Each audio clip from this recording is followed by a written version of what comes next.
ప్రశాంతమ్మ పక్కన చేరి నా గురించి మాట్లాడినాడు.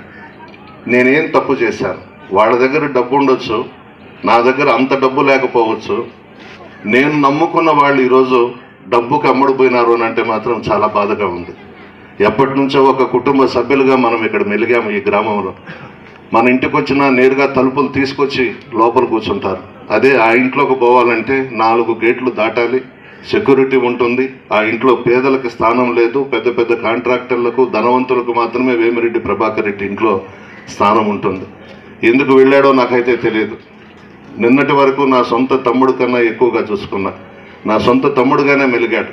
ఏమి చెబితే అది చేశాను ఈ గ్రామానికి. ఈరోజు ఆఫ్టర్ ఆల్ 15 లక్షలు తీసుకొని నన్ను వదిలి ఆ మనిషి సమక్షంలో డయాస్ మీద, జీప్ మీద, నా మీద విమర్శలు చేశాడు. మీ అందరికీ ప్రమాణం చేసి చెప్తా ఉన్నా, ఈ ప్రభాకర్ రెడ్డి గారి భార్య పేరు ఎప్పుడైతే ప్రకటించారో నా పొరపాట్లు కూడా ఉన్నాయమ్మా, నా తప్పులు కూడా ఉన్నాయి.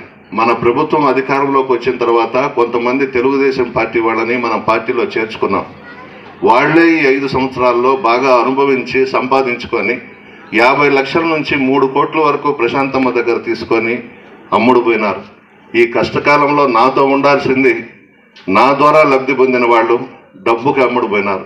మీ అందరి ముందు ఒకటే చెప్తున్నా, ఈ గ్రామానికి సంబంధించిన వ్యక్తితో పాటు ఇక్కడ గెలవబోయేది నేనే. విజయసాయి రెడ్డి గారు ఎంపీగా గెలవబోతున్నారు. మరలా ముఖ్యమంత్రిగా జగన్మోహన్ రెడ్డి గారు ప్రమాణ స్వీకారం చేయబోతా ఉన్నారు. ఇది భగవంతుడి నిర్ణయం, ఎవ్వరూ కూడా తుడపలేరు. ప్రజల ఆశీర్వాదం ఉంది.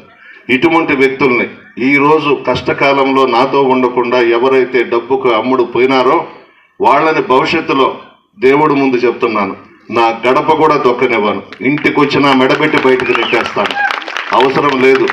ఇప్పుడు నాతో ఉన్నటువంటి వైఎస్ఆర్ కాంగ్రెస్ పార్టీ నాయకులు, కార్యకర్తలు, ఈ గ్రామంలో మా కుటుంబ సభ్యులు, మీరు చాలు నాకు. మీరు ఏమి చెప్తే అది చేస్తాను. ఏ సమస్య మీద స్పందించమన్నా స్పందిస్తాను. ఈ విధంగా డబ్బులకు అమ్ముడుపోయి 10 లక్షలు, 15 లక్షలు తీసుకొని వాళ్ళకి జేగొట్టేవాళ్ళు మనకు అవసరం లేదు. మంచి మనసున్న మహారాజులు నాతో ఈరోజు ఈ గ్రామంలో నిలబడ్డారు. మీకు రుణపడి ఉన్నాను.